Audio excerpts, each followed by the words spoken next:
Karen insulted Judge Judy's children on live TV. What happened next left the entire courtroom in stunned silence and became the most savage judicial takedown in television history. The woman sitting in the plaintiff's chair that Tuesday morning had no idea she was about to face a legal massacre that would destroy not just her case, but her entire reputation in front of millions of viewers.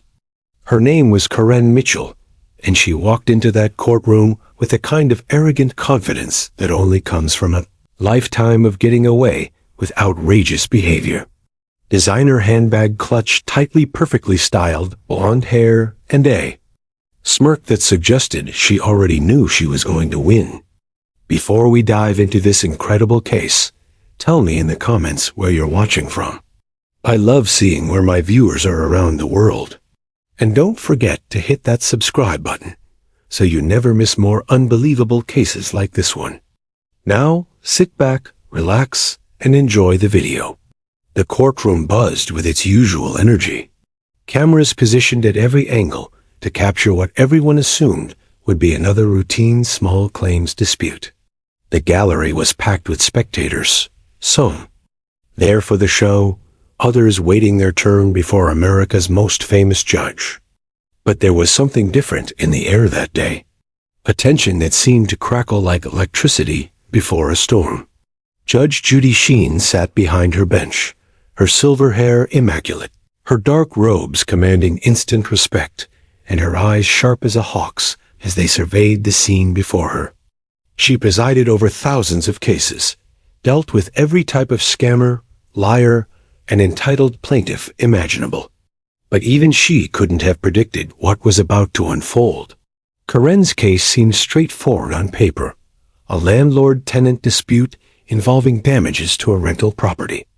She claimed her former landlord had kept her security deposit illegally and was demanding not just its return, but additional compensation for emotional distress.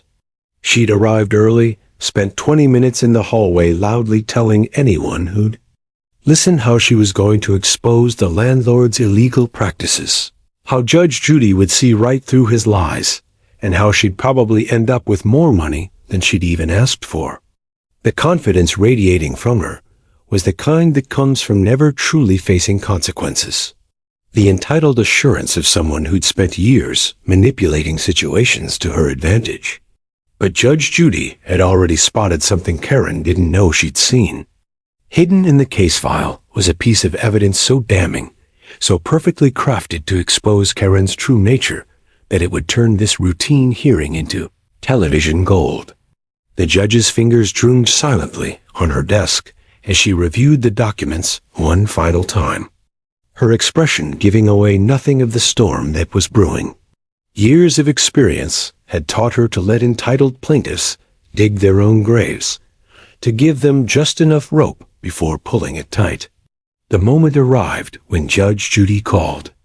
The case, her voice cutting through the courtroom chatter like a blade. Karen stood up, smoothing her designer dress, and strutted to the plaintiff's podium with the swagger of someone who believed the world owed her everything.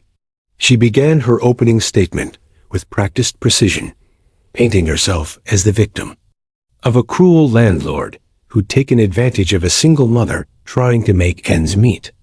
Her voice carried just the right amount of tremor, her eyes glistening with what she hoped looked like genuine tears. But then she made the mistake that would seal her fate.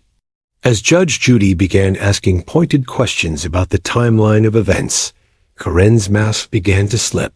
Frustrated by the judge's refusal to immediately side with her, she launched into a personal attack that left the entire courtroom gasping.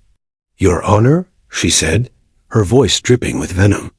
"Maybe if you'd spent more time teaching your own children about real hardship instead of spoiling them with your TV money, you'd understand what people like me go through every day." The words hung in the air like a toxic cloud, and the camera zoomed in to capture Judge Judy's reaction. But before we reveal how Judge Judy absolutely demolished this entitled Karen with the most savage judicial beatdown in television history, make sure you hit that subscribe button and ring the notification bell. Trust me, You won't want to miss a single second of what's about to happen, because what comes next will leave you questioning everything you thought you knew about courtroom justice. The insult hit the courtroom like a physical blow, and you could hear the collective intake of breath from the gallery. Karen stood there, chin raised, apparently proud of her cutting remark, completely unaware that she'd just signed her own legal death warrant. Judge Judy's expression didn't change immediately, but those who knew her well could see the subtle shift, the way her jaw tightened almost imperceptibly, the way her eyes seemed to darken with a fury that had been decades in the making. She'd been insulted before, attacked by desperate defendants and entitled plaintiffs. But this was different. This was personal. And Karen Mitchell was about to learn why you never ever make things personal with Judge Judy Schindling. The courtroom fell into a silence so profound it seemed to swallow sound itself.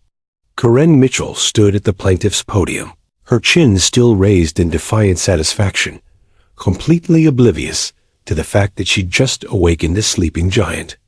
The insult about Judge Judy's children hung in the air like smoke from a fired gun, and every person in that room could feel the shift in atmospheric pressure. Cameras continued to roll, their mechanical hums, the only sound breaking the eerie quiet, while spectators held their breath, sensing they were about to witness something extraordinary. Judge Judy didn't move. Not a muscle, not a finger, not even an eyelash.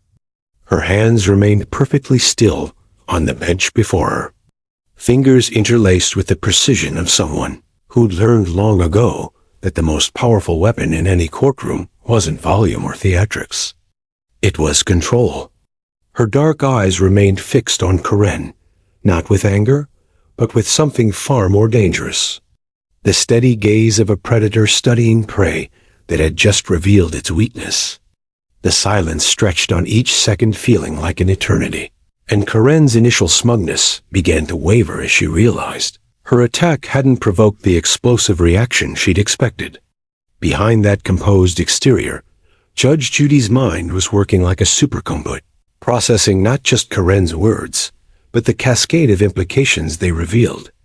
In her decades on the bench, she'd developed an almost supernatural ability to read people, to see through their masks, and understand their true nature within moments of meeting them. Karen's insult hadn't just been an attack on her family. It had been a window into a soul so corrupted by entitlement and self-righteousness that it couldn't recognize its own ugliness. The judge's fingers moved with deliberate slowness toward the case file in front of her, each movement calculated to build tension. The gallery watched in fascination as Judge Judy opened the folder with the care of a surgeon making the first incision. Her eyes moved across the documents with laser focus. Though everyone in the room suspected she already knew their contents by heart, this wasn't about reading. This was about theater, about letting Karen's confidence build to dangerous heights before bringing it crashing down. The judge's expression remained neutral, almost serene. But those who'd watched her show for years could recognize the subtle signs of a woman preparing for intellectual combat. Karen, misinterpreting the silence as weakness, decided to press her advantage. She shifted her weight from one designer heel to the other, her voice taking on an even more condescending tone as she continued her sob story about being victimized by her landlord. "Your Honor, I know you probably can't relate to what it's like to struggle for rent money given your lifestyle," she said, gesturing vaguely at the expensive courtroom set. "But some of us live in the real world where landlords take advantage of hard-working mothers."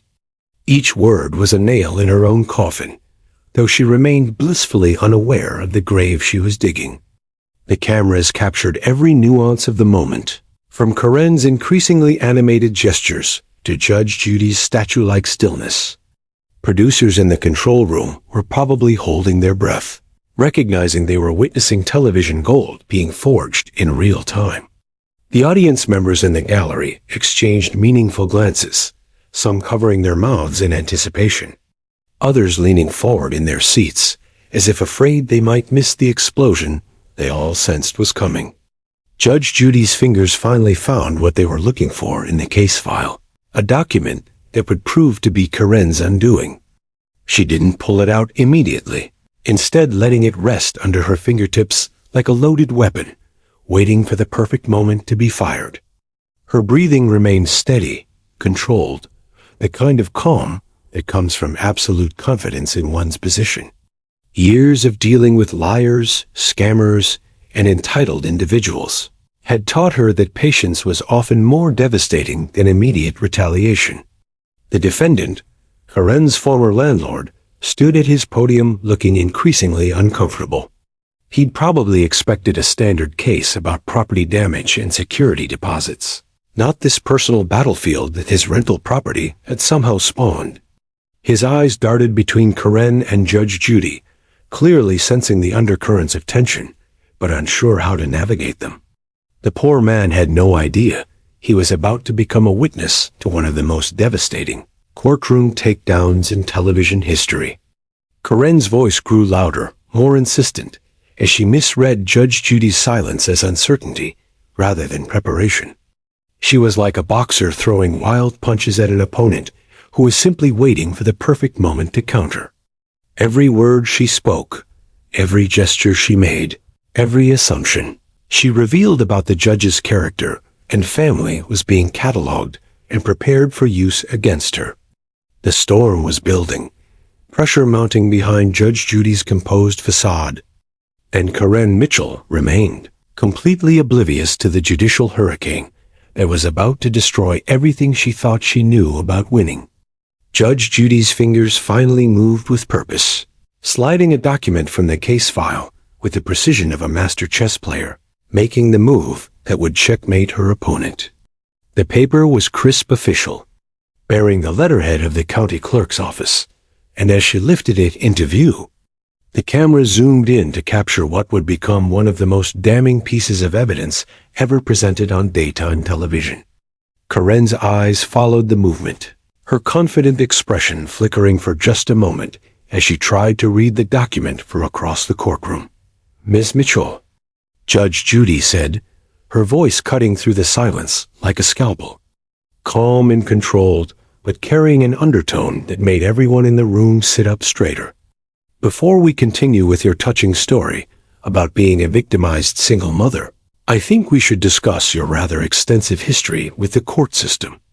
The words landed like the first drops of rain before a thunderstorm, and Karen's face went slightly pale as she realized this wasn't going according to her script. The judge held up the document, not dramatically, but with the quiet authority of someone who held all the cards. "This is a record of your civil court filings over the past 5 years, Miss Mitchell. Would you like to guess how many landlord-tenant disputes you've been involved in?" Karen's mouth opened and closed like a fish gasping for air. Her designer handbag clutched tighter against her chest, as if it could somehow protect her from what was coming. The courtroom remained silent, every spectator leaning forward, sensing they were about to witness something extraordinary. 14 separate cases. Judge Judy continued, her voice never rising, but somehow filling every corner of the room. 14 different landlords, 14 claims of illegal security deposit retention, 14 sob stories about being taken advantage of. She placed the document down with deliberate care, her eyes never leaving Karen's increasingly panicked face. "That's almost 3 landlord disputes per year. Miss Mitchell, either you have the worst luck in rental history, or there's a pattern here that we need to discuss." Karen tried to stammer out a response. Something about bad luck and unscrupulous landlords. But her voice had lost its earlier confidence. The smug superiority had evaporated, replaced by the dawning realization that Judge Judy had done her homework. The cameras captured every micro-expression, every flicker of panic that crossed Karen's face as she understood that her carefully constructed victim narrative was crumbling in real time. But Judge Judy wasn't finished. She reached for another document, this one bearing the seal of the State Attorney General's office. And Karen's face went from pale to ashen. And this, the judge said, holding up the second paper, is even more interesting. It seems you've been the subject of an investigation for rental fraud, haven't you, Miss Mitchell? The words hit the courtroom like a physical blow, and several spectators audibly gasped. Corinne's legs seemed to wobble, and for a moment, it looked like she might collapse right there at the plaintiff's podium. The trap was closing, and everyone in the room could see it happening in slow motion.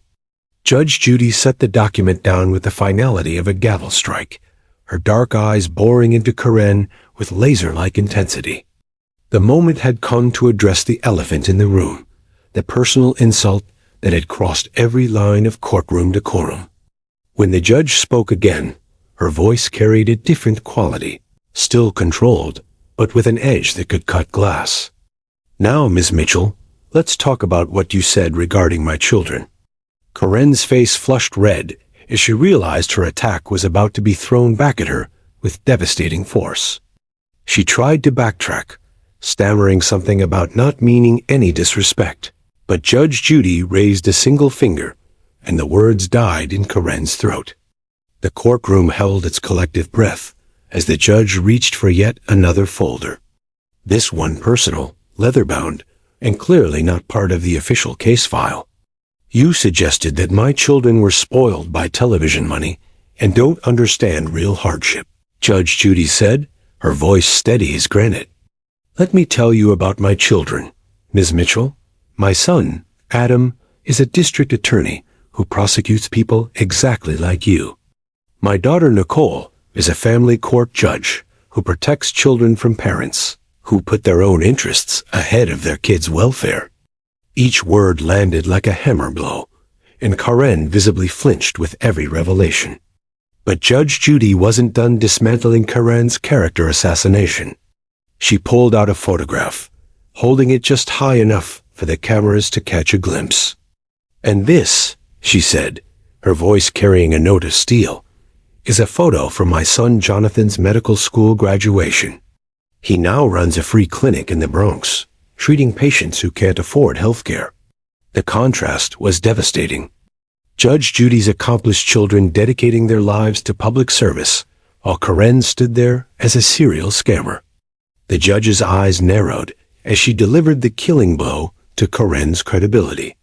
So tell me, Miss Mitchell, what exactly have your children learned from watching you defraud 14 different landlords? What values are you teaching them when you show up in court with designer bags while claiming poverty? Corinne's mouth opened and closed soundlessly. Her earlier bravado completely evaporated. The cameras captured her complete deflation. The moment when she realized she'd brought a knife to a nuclear war, the courtroom buzzed with barely contained energy.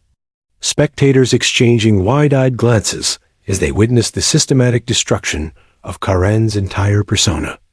Judge Judy sat back slightly, having methodically dismantled not just Corinne's case, but her character, her credibility, and her audacious personal attack. Judge Judy rose from her bench like a force of nature ascending to full power, her black robes flowing as she stood to deliver what would become the most devastating judicial takedown in television history. The entire courtroom seemed to shrink in her presence, every eye fixed on the woman who had just transformed from patient judge into an avenging angel of justice. Corinne Mitchell stood frozen at the plaintiff's podium, her designer outfit suddenly looking like a costume she had no right to wear. Her face drained of all color as she realized she was about to face the full fury of America's most feared television judge. Let me tell you something about children. Corinne, Judge Judy began, her voice starting low, but building with each word like thunder rolling across the sky. Children learn from what they see. And what your children have seen is a mother who lies, cheats, and steals her way through life, leaving a trail of victims in her wake. The words hit Corinne like physical blows, each syllable precisely aimed to destroy not just her case, but her entire sense of self-worth. The judge stepped closer to her bench, her presence filling the room as she continued her systematic demolition of Corinne's character. You want to talk about hardship? Real hardship is being one of the 14 landlords you've scammed. Trying to make an honest living, while parasites like you drain their resources with fraudulent claims. Her voice rose slightly, not to a shout, but to the commanding tone of someone who had spent decades bringing justice to those who thought they were above consequences. You strutted into my courtroom, wearing 1,000 accessories while crying poverty. Insulted my family, while your own children watch you commit fraud on national television. And had the audacity to lecture me about understanding struggle. Judge Judy's eyes blazed with righteous fury as she reached the crescendo of her destruction. The only thing you've struggled with, Karen, is finding new ways to avoid taking responsibility for your actions. The courtroom fell into absolute silence. The kind of quiet that follows an explosion when the dust is still settling. Even the cameras seemed to hold their breath as Judge Judy delivered the final crushing blow that would end Karen's delusions forever. Your case is dismissed with prejudice, which means you can never bring this fraudulent claim again. Furthermore, I'm ordering you to pay your landlord's court costs, filing fees, and legal expenses. The gavel came down with the finality of a closing tomb, sealing Karen's fate. But Judge Judy wasn't finished destroying Karen's world. She leaned forward, her voice dropping to a whisper that somehow carried more power than any shout could have achieved. And Karen, I'm recommending that the district attorney's office review all 14 of your previous cases for potential fraud charges. My son Adam will be very interested in your pattern of behavior. The blood drained completely from Karen's face as she realized her scamming days hadn't just ended. They might land her in prison. The courtroom erupted and barely contained gasps and murmurs as Karen Mitchell's entire world collapsed. In real time on national television, the courtroom erupted into chaos as Karen Mitchell's world imploded before millions of viewers. Spectators in the gallery turned to each other with wide eyes and dropped jaws, whispering furiously about what they just witnessed. Some pulled out their phones, frantically texting friends and family about the nuclear destruction they'd just seen unfold in real time. The bailiff stepped forward slightly, ready to maintain order if needed, but even he couldn't hide the slight smirk tugging at the corner of his mouth as he watched Karen's complete meltdown. Karen herself seemed to have aged 10 years in the span of 5 minutes. Her perfectly styled hair now looked disheveled, her designer makeup smudged from the tears of humiliation straining down her face. She clutched her expensive handbag like a life preserver, her knuckles white with the intensity of her grip. When she tried to speak to mount some desperate last defense, only incoherent stammering came out. "But Your Honor, this isn't you don't understand." The words tumbled out in broken fragments, her voice cracking with the weight of her destroyed facade. Judge Judy remained standing, arms crossed, watching Karen's breakdown with the cold satisfaction of justice served. "Ms. Mitchell, you have 10 seconds to remove yourself from my courtroom before I hold you in contempt," she said, her voice cutting through Karen's babbling like a sword. The threat was real, and everyone in the room knew it. Karen's legs seemed barely able to support her as she stumbled backward from the podium, her heels clicking erratically against the polished floor. The defendant, Karen's former landlord, stood at his podium in stunned amazement. What had started as a routine security deposit dispute had turned into the complete and utter annihilation of his opponent. He kept shaking his head in disbelief, occasionally glancing at the cameras as if to confirm that what he'd witnessed was actually real. Court officers began preparing the paperwork for the judgment, their efficient movements a stark contrast to Karen's chaotic retreat.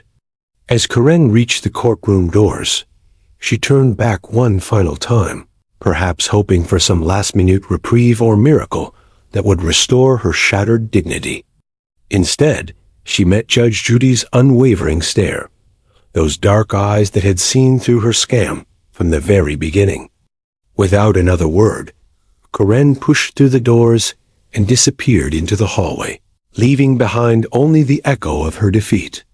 The cameras continued rolling, capturing every reaction, every whispered comment, every moment of the aftermath that would be replayed millions of times across social media platforms within hours. The silence that followed Karen's humiliated exit spoke louder than any verdict ever could. Judge Judy slowly returned to her seat, her composure restored. But the power of what had just transpired, still crackling in the air like electricity after a lightning strike. This wasn't just about a fraudulent security deposit claim, or even Karen's pattern of scamming innocent landlords. This was about something far more fundamental, a lesson that resonated beyond the courtroom walls and into the hearts of everyone watching. In a world where entitlement often masquerades as victimhood, where people manipulate systems designed to protect the truly vulnerable, Judge Judy had delivered a masterclass in consequences. Karen Mitchell had spent years perfecting her con, using tears and designer clothes to paint herself as a struggling, single mother while systematically defrauding hard-working property owners. She'd gotten away with it 14 times before meeting her match in a judge who did her homework and refused to be manipulated. The real lesson wasn't just about Karen's downfall. It was about the importance of integrity, preparation, and standing up to bullies who prey on others' compassion. Judge Judy's children, the ones Karen had dared to insult, had learned from their mother's example to dedicate their lives to justice and public service.